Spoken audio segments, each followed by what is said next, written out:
Hello and welcome to the Context Word in Black show, where we break down the hot topics that matter to Black America. I'm your host, Liz Corkela Saunier, Managing Director of Word in Black.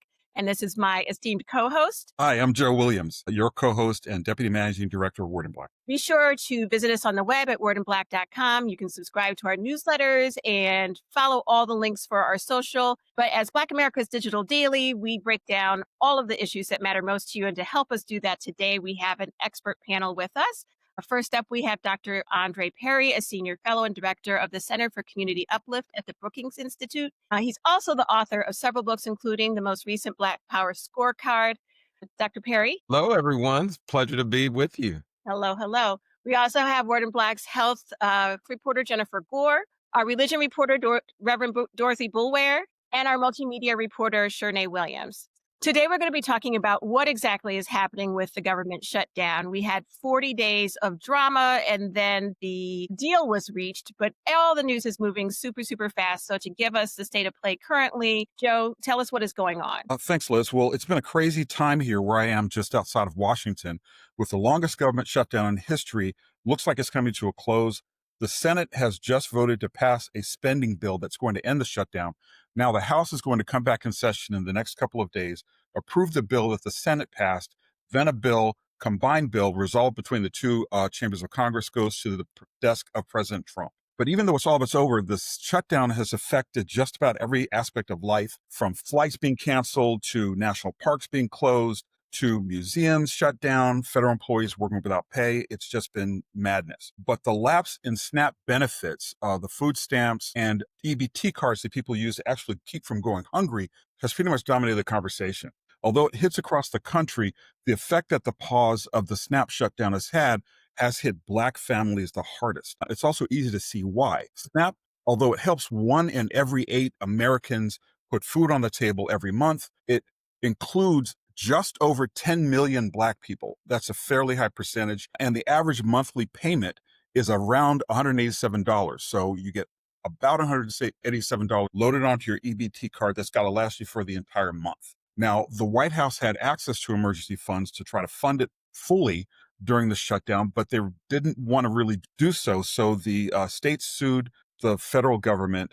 They took it all the way to the Supreme Court, the White House did, to try to avoid making these SNAP payments fully whole. So you can see that the White House was very grudgingly doing what the law requires. And even now, that case is held up in court. But if the shutdown comes to an end, it's probably not going to make much difference. So the government could reopen in a few days, but it's still going to take a few days beyond that for the school or for the systems to get up and running and for SNAP to be fully funded and the government agencies return to normal with people getting their paychecks. One thing we do know is that the shutdown has touched every area that we've covered, from education to faith, from kids going hungry at school to people trying to find a way to sustain themselves while this situation gets resolved. Liz, back to you. So given all of that, Dr. Perry, I mean, that is a lot that has transpired over the past, 6 weeks or so, and just in the past week, especially since open enrollment started with the ACA and people actually seeing the effects of that and what that could mean for their health insurance rates. What's your view from where you sit and your expertise and the folks that you're talking to? What does all this really mean for Black America right now? While there's been certainly a lot of focus on SNAP benefits, we kind of taken our focus off the loss of income to federal workers. Know that about 20% of all federal workers identify themselves as Black, compared to 13% of the population. Actually, there's a higher representation of people of color in general in the federal government, suggesting that the federal government is much more inclusive, much more open. You see less discrimination in the system. And in particular, when you look at race and sex, compared to the civilian population, Black women have a higher percentage of the federal workforce, about 12%, compared to about 6.6% of the civilian population, followed by Black men. And so we shouldn't lose sight also on the workforce, because what happens is when people lose payments, they go in default on their mortgages, they miss their school loan payments. They default. Businesses in areas where there's a high percentage of federal workers are slowing down. So you're just seeing during lunchtime, people aren't going to restaurants, and that's hurting businesses. And then overall contracting has reduced. So not only are we seeing a reduction in services overall, including SNAP, including going to the museums, and lots of TSA workers and the like, you're also just seeing people not getting income overall, which has a dramatic effect not only on the national economy, but on local economies in particular. So what you're saying is we're really seeing just a ripple effect across the board on our communities from the job loss on down. Absolutely, absolutely. Now, Jennifer, you've been reporting extensively about what is exactly going on with healthcare as well as with SNAP. And like Dr. Perry said, if you have job loss, the COBRA costs, as we all know, are through the roof, are out of reach for many Americans, for most Americans.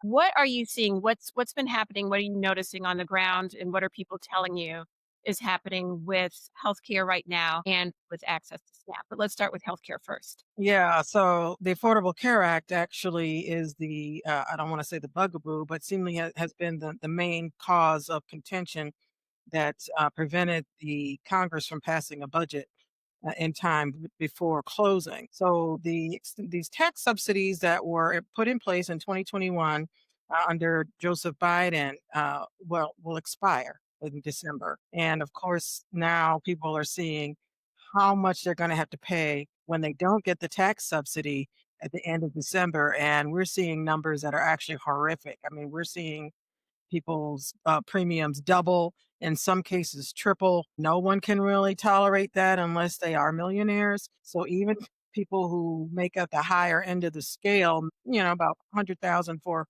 a family of four, they're seeing their premiums get to points that are like from 500 a year to jumping to 2,500 a year. So it's terrible. The Senate did pass a budget or approve a budget Sunday night that the House is going to have to come back and vote on. We'll see what happens with that. That's actually caused a bone of contention amongst the Democrats. Do think it's going to pass just because it's a numbers game, but we'll see what happens. And it is still going to decide in December, but the House Republicans act like conversation has not occurred.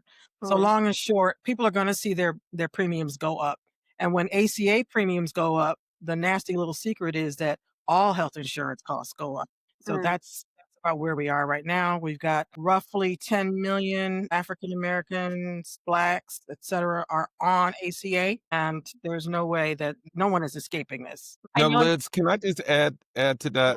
Because one of the things we're not talking about is the tax bill and its impact and its reverberations in this current moment. The tax bill, when it comes to SNAP benefits, moved the cost of a SNAP from the federal government, which paid it for the most part, and passed it on to the states. And so as this shutdown occurred, states simply could not afford to provide those subsidies. But even in normal government, it's going to be tough for states to afford it. And then likewise, when it comes to healthcare subsidies, those were eliminated in the tax bill. And so there's a lot of rumbling around this fight. And certainly we want to see these subsidies restored. But that legislation has occurred, and it's going to be difficult moving forward. How Congress can possibly extend it, that's the debate. But what is also clear is that the Democrats in this regard did put a spotlight on how much healthcare is going to rise in the very near future, right now. I mean, it's happening right now. And so in that regard, it's going to put a lot of pressure on the GOP, the Republicans, to do something, a kind of pressure they did not see before. So the current shutdown is certainly taking a lot of our attention. But the big, beautiful bill, so-called big, beautiful bill, had catastrophic effects on Black communities, and it should not be overshadowed by the current shutdown. I have to agree, because if anything, the shutdown is putting the spotlight on what might have remained hidden in the big beautiful bill until later on into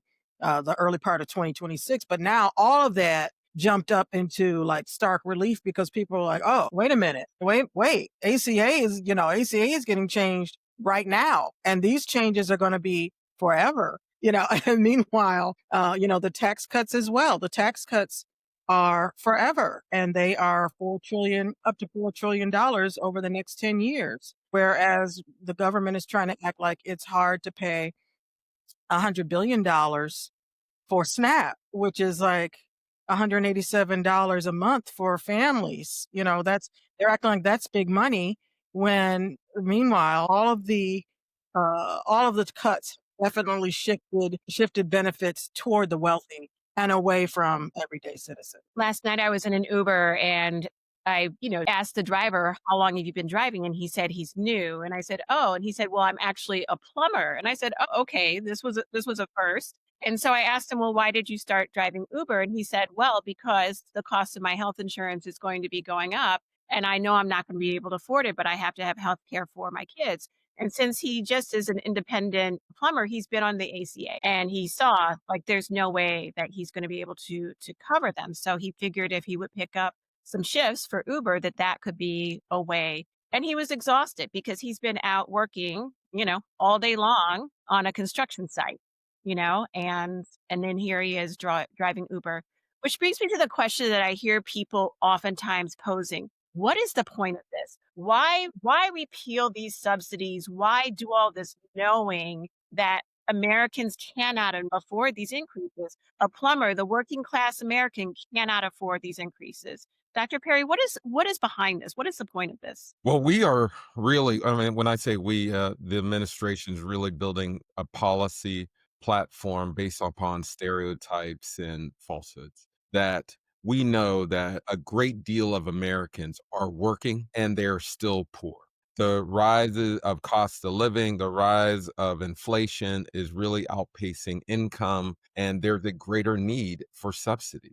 And yet we're still living in this age where we feel that people who are getting federal subsidies are on the dole and not working and they're welfare queens and the like.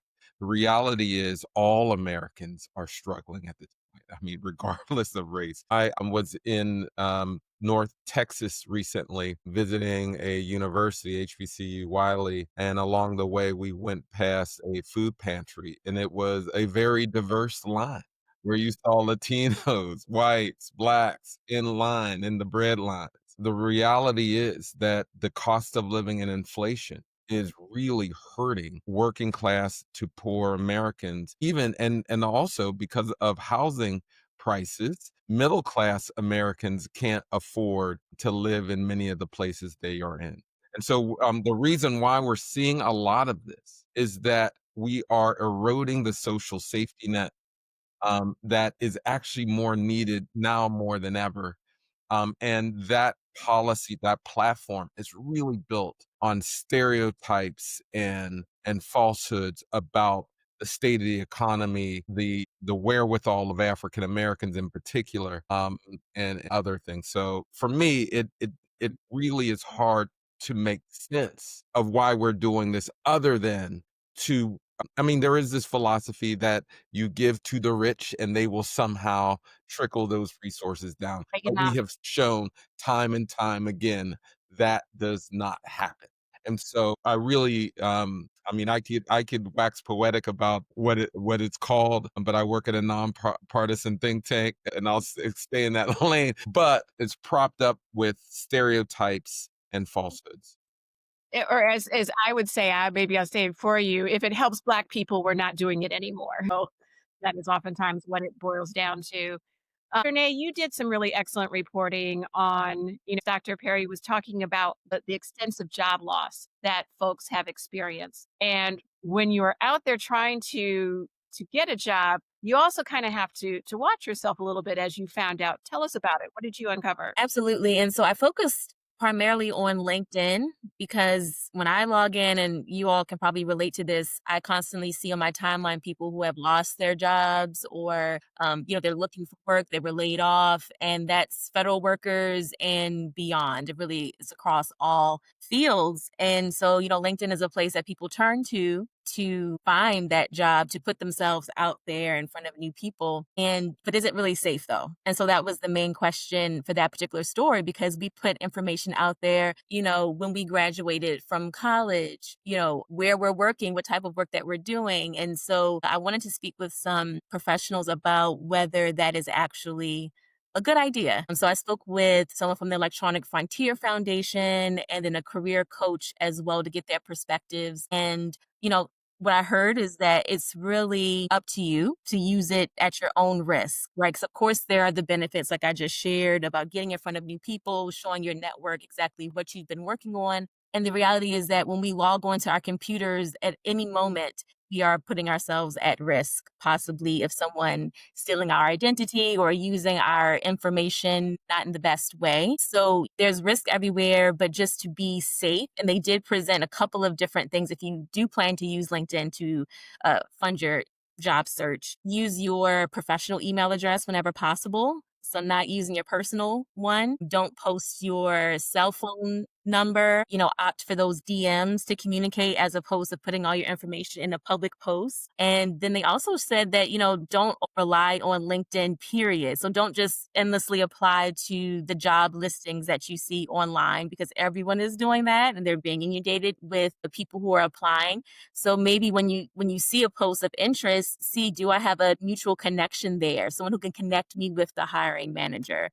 And tapping into your network, your friends, family, they should all know that you're looking for an opportunity, and maybe they can connect you with someone as well. And so it's very competitive right now. It's an employer market for sure, but they both said that it's not hopeless. So One keep thing on. that's super helpful, I think, for folks to know, because that's not often something that people think about. One thing that I'm seeing a lot on social media, and I'm wondering if you all are seeing this too, is Black folks who realize that their resumes, and we know the whole whitening your resume thing has been a thing for years, but they are now seeing, because of the use in AI of scanning resumes, that they feel that they are being rejected even more because AI is connecting their resume to, you know, being able to find out that they're actually Black, even if they left their Divine Nine affiliations off of everything. Then they said, I never worked at an organization called Word in Black. No, it wasn't that. Dr. Perry, what do when you think about Black power and the job search, other folks say the alternative is go be an entrepreneur, start your own thing.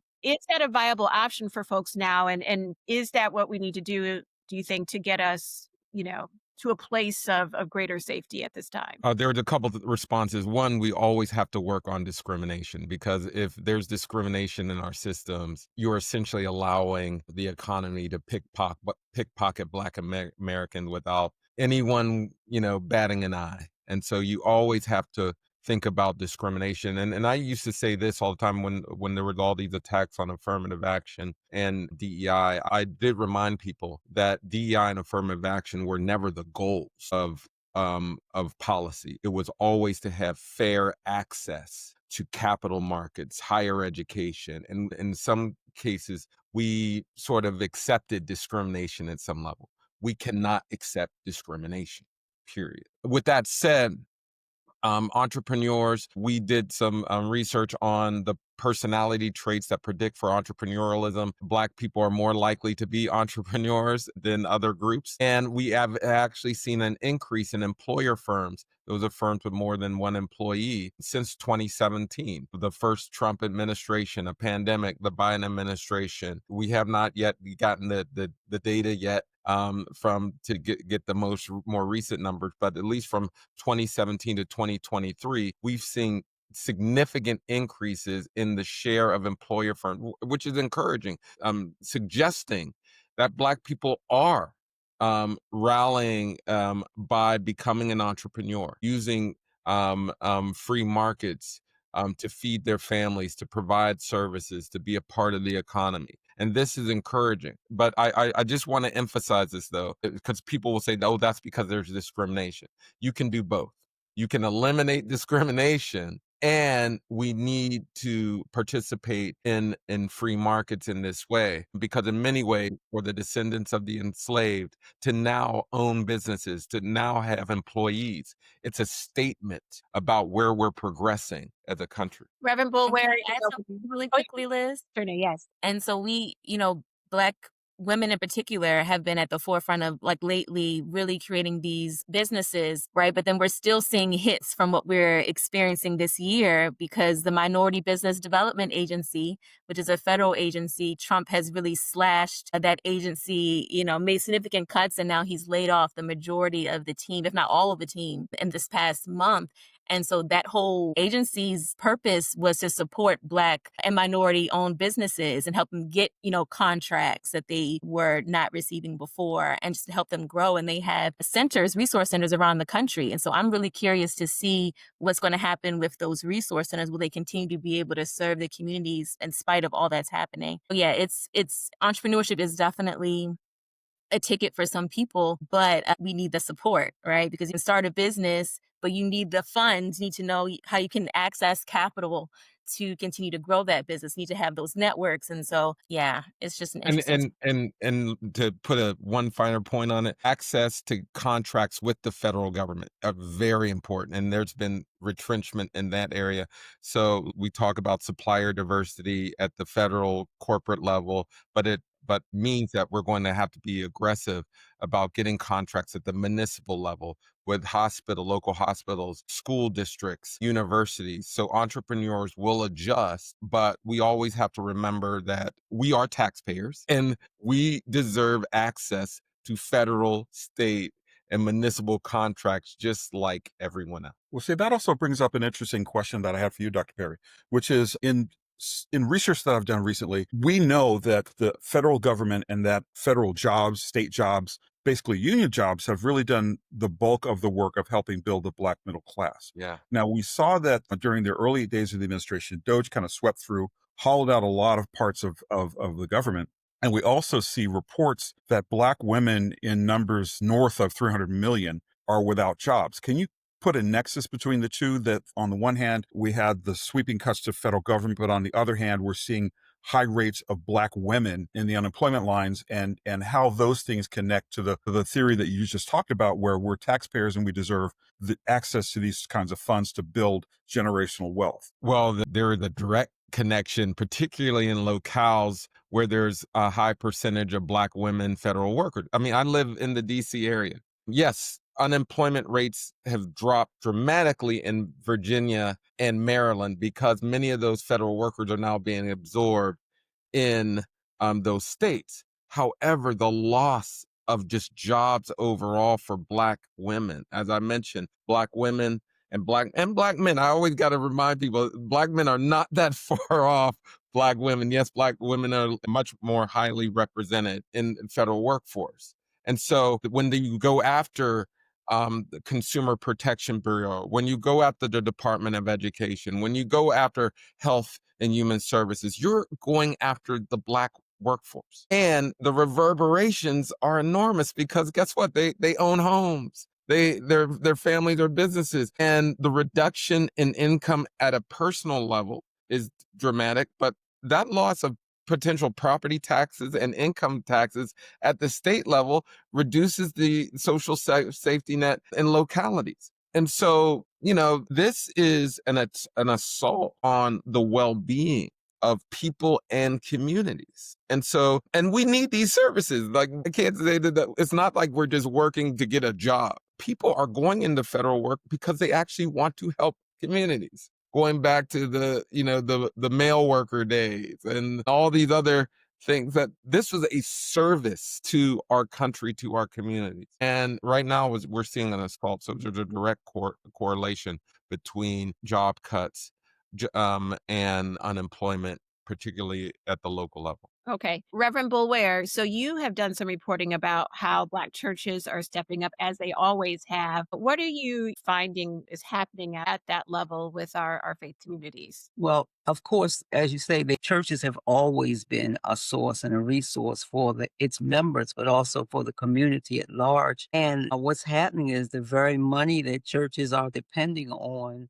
to survive, to thrive for projects and what have you, it's not forthcoming because many of their members are now without employment. The ones who've been tithing and giving beyond and all of that, they don't have the money to give at the very time when churches need more money because there's more call for help. So again, it's that ripple effect of all of these things of the job loss into the communities. But there's also some Right. churches, despite that loss, that are trying to step up and do, food banks, like Yeah. sort of thing. The good thing is the churches have always provided, down through history, have always provided the basics and whatever else they could. The emotional part, the encouragement, they've always provided. So they haven't had to build a system. What they have had to do is figure out how to increase their giving and give more support and more encouragement than they've done before with fewer dollars. And So church no, I was just going to add, the research is clear, and before anyone throws the Bible at me, let me fully explain it, that where you see higher church membership, generally speaking, you see lower life expectancy. That is really because where you see less public and private investment, churches are picking up the slack, and people are going into church suffering. But make no mistake about it, that churches during this time are very active, very active. But when you have this kind of economic shock, as Dorothy suggested, when you operate using a system of collective giving, but the collective is hurt, you're really going to see communities struggle. So what Dorothy is saying can't be overstated, that yes, churches have picked up the slack for a lack of private and public investment, but there are limits to what all these institutions can do. And I'm not trying to be pessimistic. I'm just saying there are limits. And so this shutdown, but even beyond the shutdown, the reduction in workforce, the reduction in benefits, all these different things will have an impact on our churches. Yeah, I mean, we saw them come through the pandemic, and a lot of them made a lot of changes to change distribution systems to be able to help more people. But that doesn't mean that they were able to turn around and start a road project, that could employ people. And so, there are limits that churches can do because they don't have the access to that. That's not their lane, but they do what they can do heartily. One of the things they have begun to do is partnerships. And I've seen in a couple different states where World Vision has come in and partnered with a particular church, and that church has become the hub so that they could help maybe all the churches in that area. So that's been very helpful. And one other thing that churches also should be focused on is that not only must they deal with the acute needs, but they also must take advantage of their tax status and buy commercial real estate, invest in housing, because it's also these larger structural issues that are impacting Black America. If Black Americans aren't going to be able to own homes, then our institutions need to play a role in capturing the property that we may lose and the properties that are proximate to churches. So there's a lot there, a lot to think about, but churches have a fundamental role in our uplift. One of the things that we've been, reporting about all year long is the Black resistance and how Black folks are the resistance here, and how do we fight for the future of the United States and for us as a community. And, most recently we spoke with Mayor Brandon Scott from Baltimore, Mayor Raz Baraka from Newark, New Jersey, folks from Win with Black Women, the Black Menaces, Dr. Bahia Overton. And one of the things that I think about, if you can tell us about your book about the Black Power Scorecard, is that is what you talk about in that book is fundamental to Black resistance. Can you tell us a little bit about it and what you really wanted folks to take away from it? Yeah, what I want people to get Black Power Scorecard here is to get that agenda particularly at a local level.